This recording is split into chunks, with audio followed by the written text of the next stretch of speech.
24 లక్షల మంది విద్యార్థులకి తప్పు జరిగిందని స్పష్టత ఉన్నప్పటికీ ఏదైతే ఎగ్జామ్ లో శాంటిటీ ట్రాన్స్పరెన్సీ లేదు, అవకతవకలు జరిగినాయని చెప్పి రుజువైనప్పటికీ కూడా స్పందించి ఎగ్జామ్ ని రద్దు చేసిన బాధ్యత ఎన్టీఏ సంస్థ పైన కేంద్ర ప్రభుత్వం పైన ఉంది.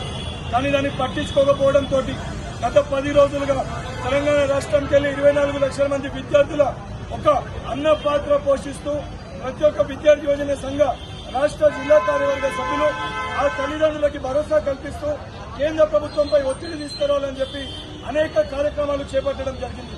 ఇక్కడ కేంద్ర మంత్రులుగా ఉన్న కిషన్ రెడ్డి, బండి సంజయ్ గారన్న నోరు తెరిచి ఈ సమస్యని పరిష్కరించాలి. ఎందుకంటే తెలంగాణ రాష్ట్రానికి వెళ్లి 65,000 మంది విద్యార్థులు ఈ నీట్ పరీక్షల వల్ల ఇబ్బంది పడుతున్న స్టూడెంట్స్ ఉన్నారు. కానీ వారు పట్టించుకోవడంతో వారి ఇంటి దగ్గర నిరసన కార్యక్రమాలు చేపట్టడం జరిగింది.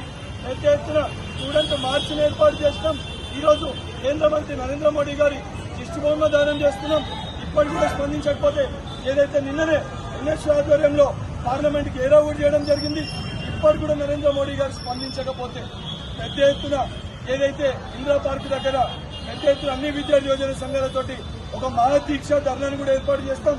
దానితో పాటు చలో రాజ్భవన్ కార్యక్రమాన్ని కూడా ఏర్పాటు చేస్తాం. అప్పటికి కూడా ప్రభుత్వం స్పందించకపోతే 6వ తారీఖున దేశవ్యాప్తంగా అన్ని విద్యార్థి యోజన సంఘాన్ని ఏకదాటిపైకి తీసుకొని వచ్చి భారత్ బంద్ కూడా ఏ రోజైతే కౌన్సిలింగ్ నిర్వహిస్తారో ఆ రోజు భారత్ బంద్ కూడా అన్ని విద్యార్థి యోజన సంఘాల తరఫున పెద్ద ఎత్తున పిలుపు తీసుకొని వచ్చి కేంద్ర ప్రభుత్వం మెడలు వంచన్న ఎన్టీఏని రద్దు చేసే వరకు మరొకసారి నీట్ పరీక్షని నిర్వహించే వరకు అన్ని విద్యార్థి యోజన సంఘాల తరఫున మా పోరాటం కొనసాగుతాం.